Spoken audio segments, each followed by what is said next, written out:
Okay, I have one article for you today, and it is an absolute doozy. I just saw this and my eyes bugged out of their head. It's like, this cannot be real. I'm afraid it is because people like Andrew Tate exist, but still, it's just absolutely bonkers. Young U.S. men are joining Russian churches promising absurd levels of manliness. Well, you got the absurd right. All right. A lot of people ask me, Father Moses, this is from the BBC, by the way, how can I increase my manliness to absurd levels? In a YouTube video, a priest is championing a form of virile, unapologetic masculinity. Translation, toxic masculinity. Skinny jeans, crossing your legs, using an iron, shaping your eyebrows, and even eating soup are among the things he derides as too feminine.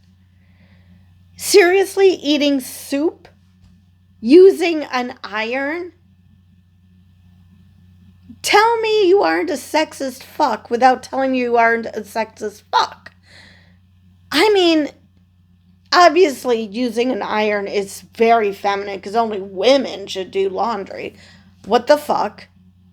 No, everyone should do laundry. It's not a either or. I mean, if you want to divide chores and that someone does all the laundry, that's fine.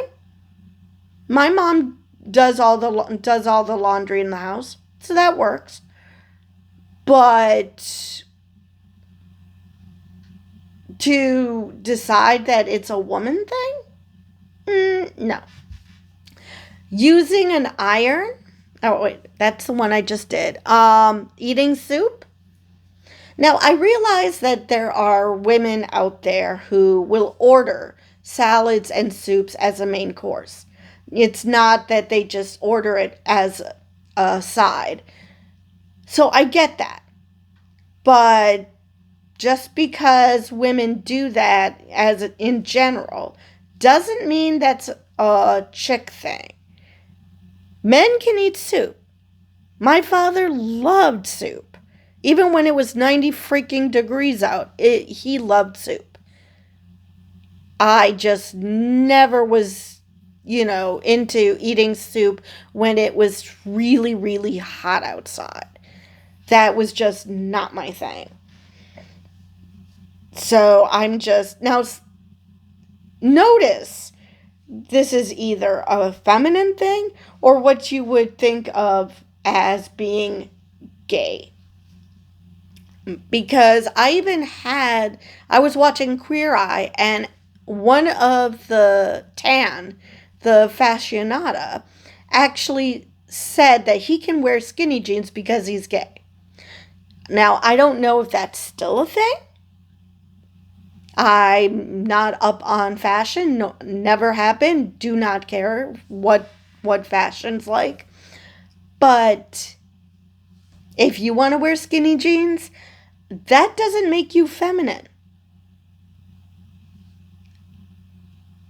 It's just bizarre that people are ascribing certain characteristics to a certain gender. I mean, yes, there are plenty of people who follow gender roles, some more closely than others, but in general, people just be human. There are other videos of Father Moses McPherson, a powerfully built father of 5, weightlifting to the sound of heavy metal. Really? Have you seen the people who sing heavy metal? Really? Have you actually looked at them? Looked at their faces? Looked at what they're wearing? Look at how they look with all their makeup?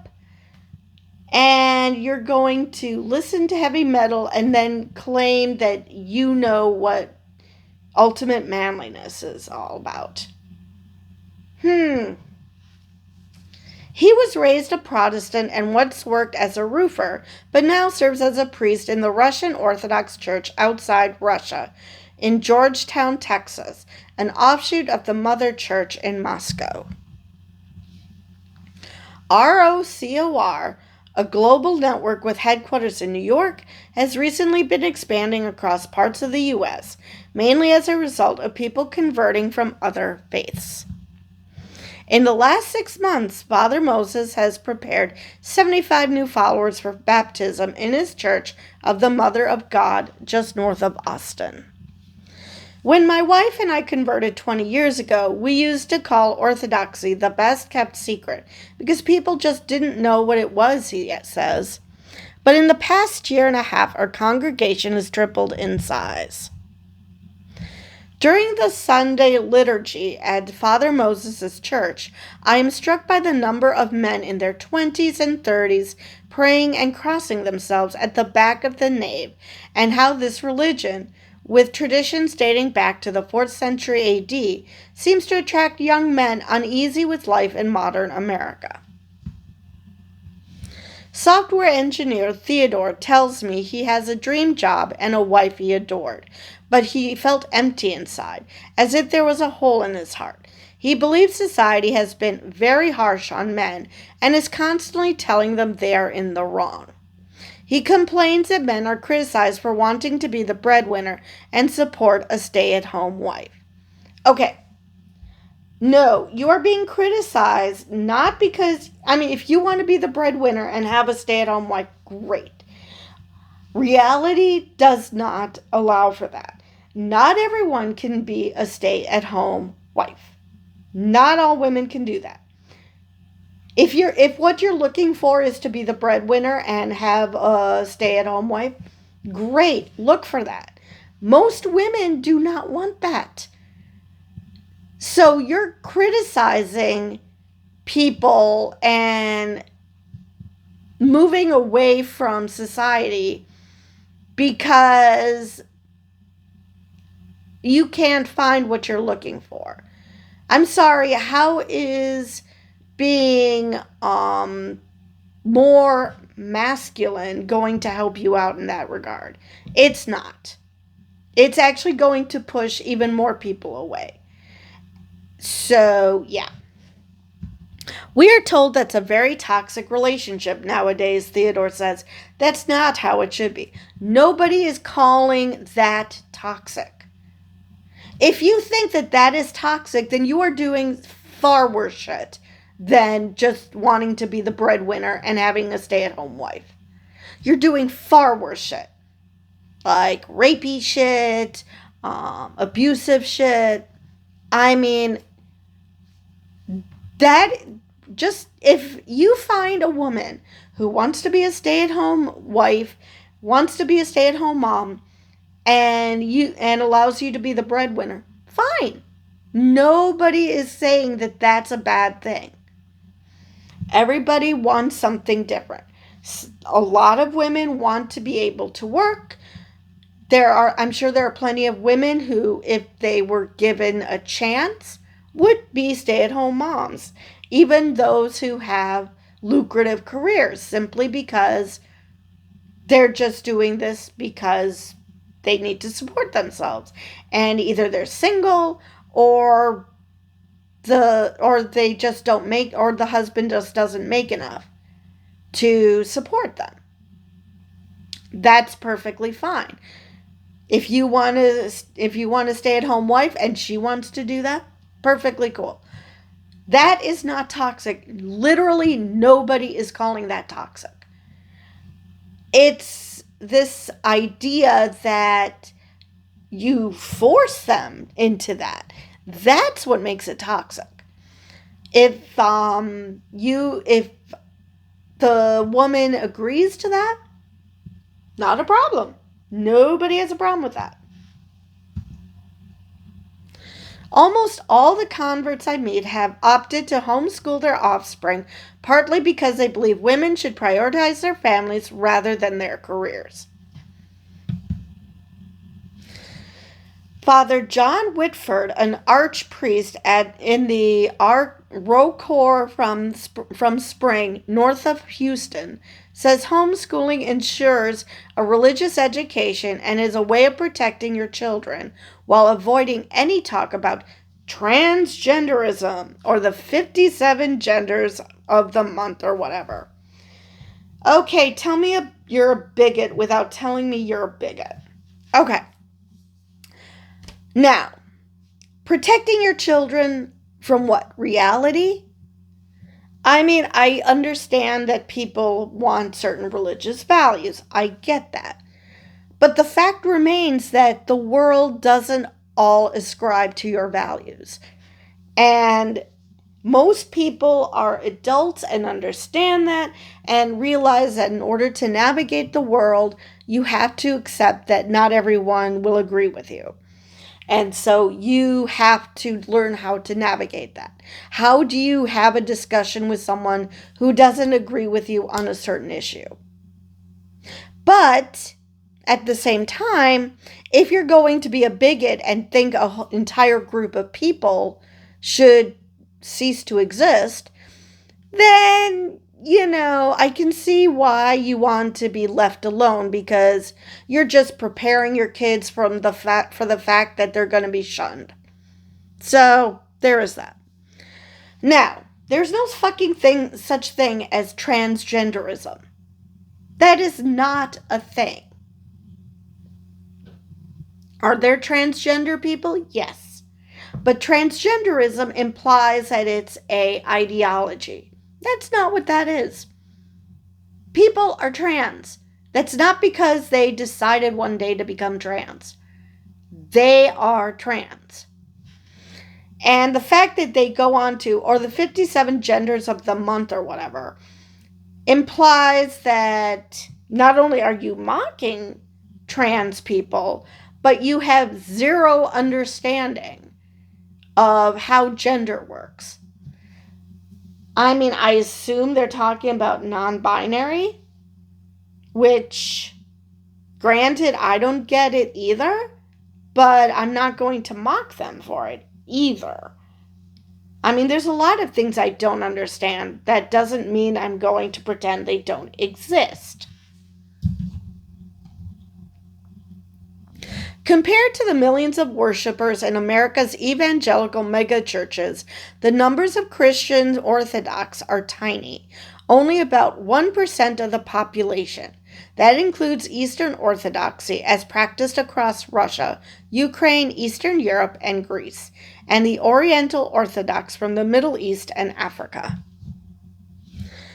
Founded by priests and clergy fleeing the Russian Revolution in 1917, Rocor is seen by many as the most conservative Orthodox jurisdiction in the U.S. Shocking. Yet this small religious community is a vocal one, and what's unfolding within it mirrors broader political shifts, especially following President Donald Trump's dramatic pivot toward Moscow.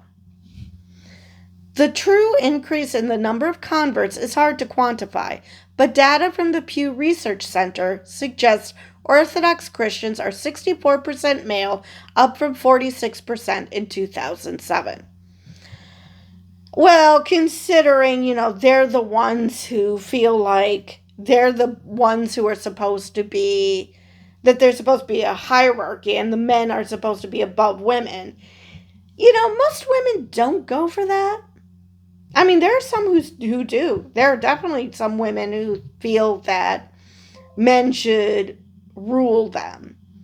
And if that's how you want to live your life, fine. Nobody's stopping you. A smaller study of 773 converts appears to back the trend. Most recent newcomers are men, and many say the pandemic pushed them to seek a new faith. That survey is from the Orthodox Church in America, or OCA, which was established by Russian monks in Alaska in the late 18th century, and now has more than 700 parishes, missions, communities, monasteries, and institutions in the U.S., Canada, and Mexico, which identifies Russian Orthodox. Professor Scott Kenworthy, who studies the history and thought of Eastern Orthodox Christianity, particularly in modern Russia, says his OCA parish in Cincinnati is absolutely bursting at the seams. He's attended the same church for 24 years and says congregation numbers remained steady until the COVID lockdown. Since then, there's been constant flow of new inquirers and people preparing to be baptized, known as catechumens, I think. This is not just a phenomenon of my own parish or a few places in Texas, Professor Kenworthy says. It is definitely something broader. The digital space is key in this new wave of new converts. Father Moses has a big following online, which he shares a picture of a positive pregnancy test on his Instagram feed. He gets 6,000 likes for announcing the arrival of his 6th child. But there are dozens of other podcasts and videos presented by Orthodox clergy and an army of followers, mainly male. Another reason is that men have for so long been the breadwinners, been the person that women look to for absolutely everything, that they just cannot handle that women are independent now, that they don't need men in the same way their mothers or their grandmothers did. They actually can have their own careers, their own lives. They don't even have to get married if they don't want to. They don't rely on men. I mean, there are still women who want to be in a relationship, and maybe some do rely on men. That's fine. Well, only if they want to rely on men. But, they're depending on who has a better job or whatever. It's not emasculating for the woman to have a better job. I mean, shit happens. Either because she got a higher degree or she just,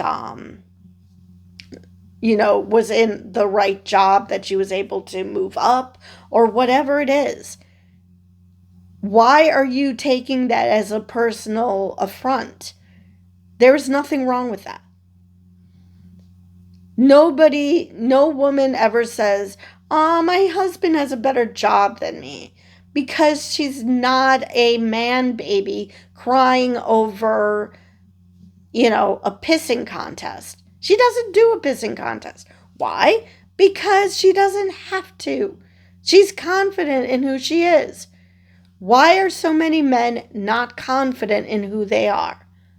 If what you want is to be the king of the castle, fine, then find a woman who wants that too.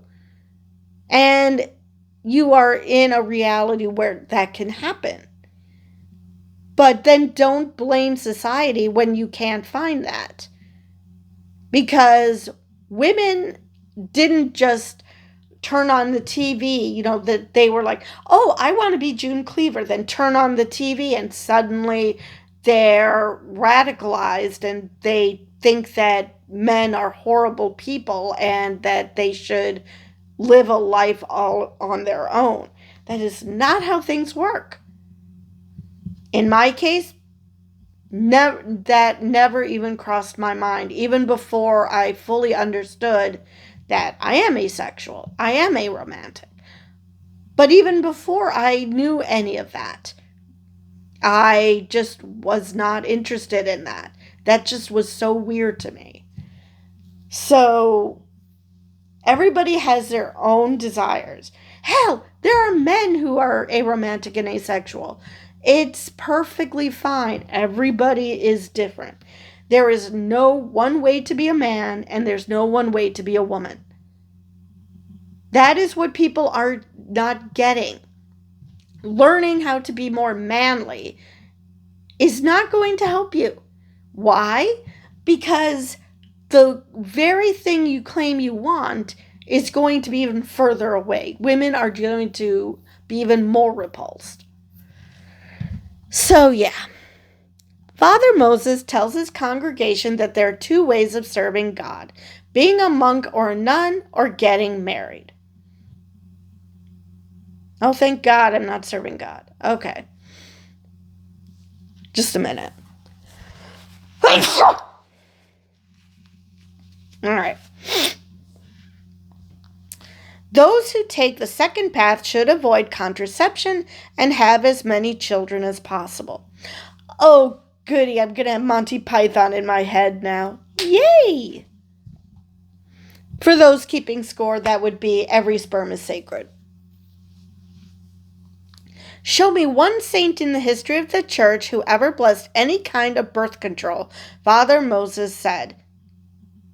I'm sorry, what? You do understand that birth control is also because women need to control their periods because they can hurt like a son of a bitch. Oh, wait, no, of course you wouldn't understand that. That would be science and, that would be knowledge, and we don't want that. Father, as for masturbation, or what the church calls self-abuse, okay, that's hilarious, the priest condemns it as pathetic and unmanly.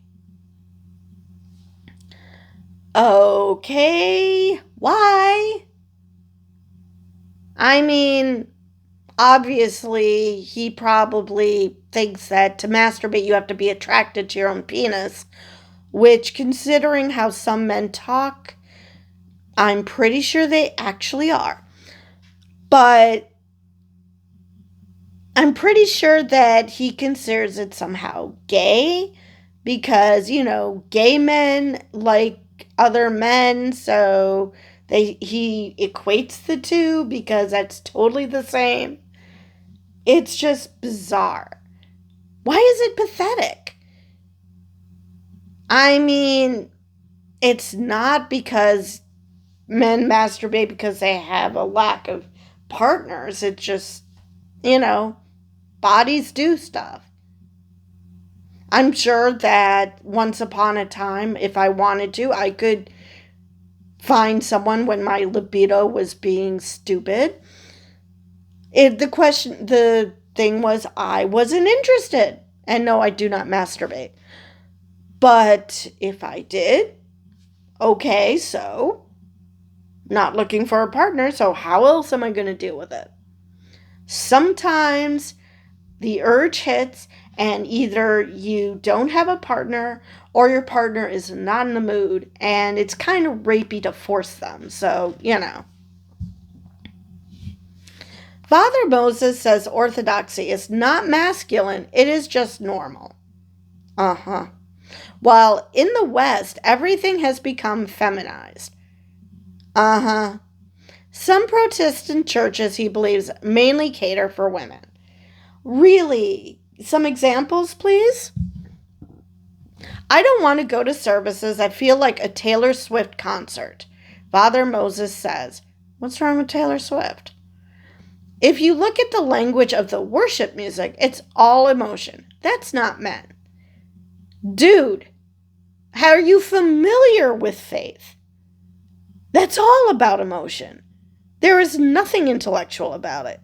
What are you talking about? Alyssa Bieltich Davis, a former Protestant who now belongs to the Greek Orthodox Church in Austin, is a Sunday school teacher and has her own podcast. She says many converts belong to the anti-woke crowd and sometimes have strange ideas about their new faith, especially those in the Russian church. Okay. I would love for her to explain what woke means. Because so many people use that to mean anything they do not like. So, outside of you tagging yourself as a unrepentant bigot, what does woke mean to you? Because chances are she's going to be afraid to say it. Because unless she's willing to happily admit she's a bigot, she's going to change the subject and hem and haw because they talk about being woke and anti-wokeness and whatever, but they are afraid to actually define it because they know that that'll out them as a horrible person. They see it as military, rigid, disciplinary, masculine, and authoritarian religion. Alyssa says. It's kind of funny. It's almost as if the old American Puritans and their craziness is resurfacing. Okay, so maybe she's not the anti-woke dickhead. She just witnesses that other people are. Buck Johnson has worked as a firefighter for 25 years and hosts the Counterflow podcast. He says he was initially scared to enter his local Russian Orthodox church as he looks different, covered in tattoos, but tells me he was welcomed with open arms. He was also impressed the church stayed open throughout the COVID lockdown. That isn't the flex you think it is. Sitting on a couch in front of 2 huge TV screens at his home in Lockhart, he says his newfound faith is changing his view of the world. Negative American views on Russia are what worry me, Buck says. He tells me the mainstream legacy media present a distorted picture of the invasion of Ukraine. Oh, do tell. I think there's a holdover from the boomer generation here in America that lived through the Cold War, Buck says, and I don't quite grasp why, but they say Russia's bad. They invaded a sovereign country. This has nothing to do with the fucking Cold War, even though there are, I'm sure, some people who are still hung up on the Cold War. Russia invaded a sovereign country. That has nothing to do with a holdover to the Cold War. The head of the Russian church in Moscow, Patriarch Kirill, has doggedly backed the invasion of Ukraine, calling it a holy war, and expressing little compassion for its victims. When I asked Archpriest Father John Whiteford about Russia's top cleric, who many see as a warmonger, he assures me that the Patriarch's words have been distorted. I'm sure it has.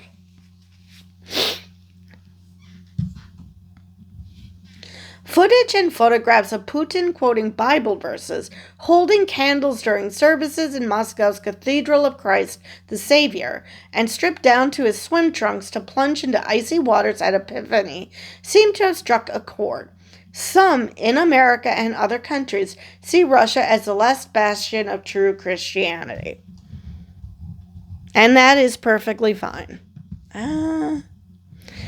Nearly a decade ago, another Orthodox convert turned priest from Texas, Father Joseph Gleason, moved from America to, Borisoglobeski. Let's try that again. Borisoglobeski, yeah, I said it right. A village 4 hours drive north of Moscow with his wife and 8 children. Russia does not have homosexual marriage. Shocking that someone is a bigot. It does not have civil unions. It is a place where you can homeschool your kids, and of course, I love the 1,000-year history of Orthodox Christianity, he told a Russian video host. Yes. I mean, let's just call a spade a spade. People are joining the church because the rest of society that they grew up in is changing, and they're accepting that people that aren't like you exist, and they should be allowed to exist. This wispy-bearded Texan is in the vanguard of a movement urging conservatives to relocate to Russia. Please, please, please. Last August, Putin introduced fast-track shared values visa for those fleeing Western liberalism. Back in Texas, Buck tells me he and his fellow converts are turning their backs on instant gratification and American consumerism. We're thinking of things long term, Buck says, like traditions, love for your family, love for your community, love for your neighbors. All lovely things. I think that orthodoxy fits us well, and especially in Texas. And that's lovely if you want to concentrate on the simple things. The that's great. If you want to concentrate on loving your family and being a good neighbor and all that. But at the same time, let's see, is he the one who said that?